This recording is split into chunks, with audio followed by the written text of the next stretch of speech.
The fluorescent lights flickered with an accusatory pulse as Marcus Delahunt realized, too late, that he'd made a terrible mistake. His polished Italian leather shoes had already crossed the threshold.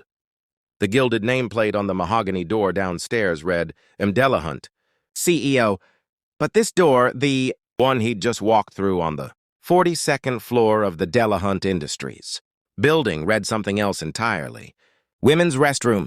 His face flushed crimson, a color that rarely appeared on the usually composed features of a man worth $2.3 billion. At 48 years old, Marcus had built an empire by noticing details others missed, by calculating angles and maximizing profit margins. He'd made millions while sitting in boardrooms, staring at spreadsheets that represented human labor reduced to numbers. Yet in this single moment of careless distraction, his mind tangled in thoughts about quarterly earnings and a hostile takeover, he'd missed the most obvious detail of all, the lipstick pink silhouette on the door, the word women's. He turned to leave immediately, his hand reaching for the polished handle when he heard it, a sound that made him pause. It was faint, almost swallowed by the hum of the ventilation system, but it was unmistakable. Someone was crying.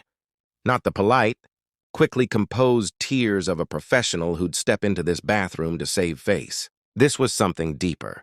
This was the sound of someone whose heart had shattered into pieces too small to gather up alone. Marcus stood frozen, his expensive watch catching the artificial light.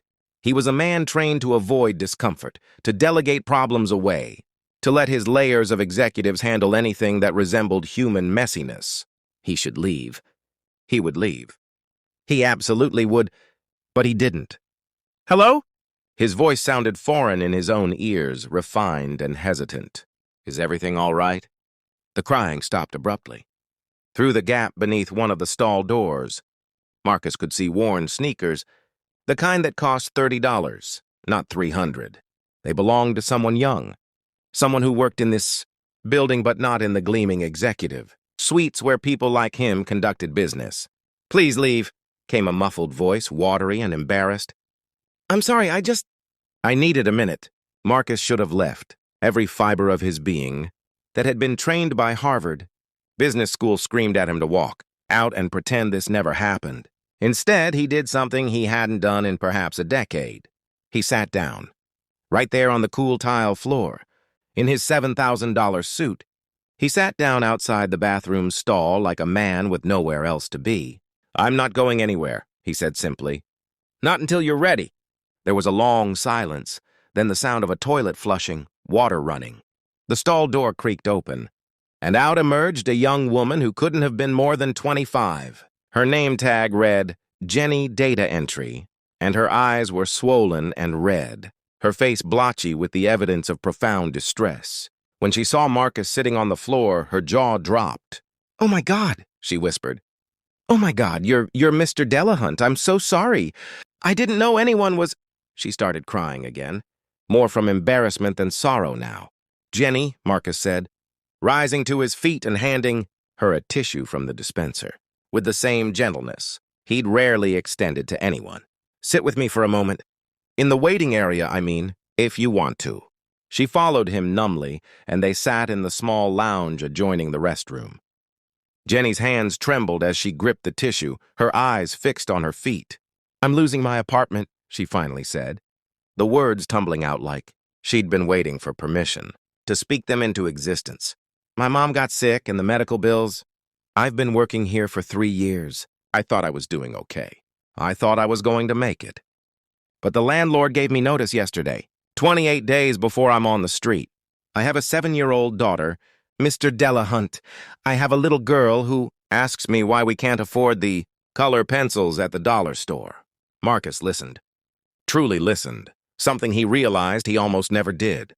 His world had become so insulated, so buffered by assistants and yes-men and the comfortable distance of corporate hierarchy, that he'd forgotten what it sounded like when ordinary people spoke about ordinary catastrophes, the kind that destroyed lives and didn't make the business news. How much? Why, he asked. Excuse me. To save your apartment. The back rent, penalties, moving costs if you need it. How much? Jenny's eyes widened. I couldn't possibly... How much? he repeated, his voice gentle but firm. $32,000, she whispered. Marcus pulled out his phone and, with practiced efficiency, instructed his personal assistant to wire the amount to Jenny's account by end of business. But then he did something that surprised them both. He asked her questions. Real questions. About her daughter's name, Sophia. About her dreams, she wanted to study accounting, to build something stable.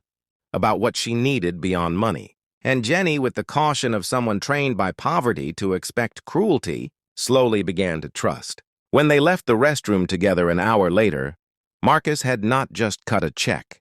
He'd hired Jenny for a position in his strategic planning department, with a salary that would allow her to breathe, to dream, to give her daughter the colored pencils and the security that every child deserved. He'd connected her with his company's healthcare program for her mother. He'd done something he'd rarely done in a decade of running a billion-dollar empire. He'd seen another human being, really seen her and allowed her to change him. As they stood in the hallway, Jenny looked at him with tears streaming down her face. But this time they were different. "Why did you stop?" she asked. "Why did you sit there and listen?" Marcus thought about that question for a long moment. "Because," he said finally, "somewhere along the way, I forgot that numbers on a spreadsheet are actually people. They're people like you, with daughters and dreams and mothers who get sick. I built all of this." He gestured at the gleaming tower around them. "But I'd forgotten what it's all supposed to be for. It's supposed to be for them, for all of them." That night, Marcus made calls that changed the trajectory of Delahunt Industries. He established an emergency assistance fund for employees in crisis. He raised salaries across the board, particularly for those in entry-level positions. He donated millions to local healthcare initiatives and scholarship programs. His board members called him crazy. His competitors laughed. But something had shifted in Marcus, something fundamental and irrevocable. It had taken walking through the wrong door, sitting on bathroom tile, and listening to the desperation of a single human being to remind him that the greatest wealth isn't measured in dollars and boardrooms. It's measured in the moments when we choose to see each other, to matter to each other, to help each other carry the weight of being alive in an uncertain world. A year later, Jenny stood with her daughter on the stage of the Delahunt Industries Auditorium, receiving a full scholarship to university.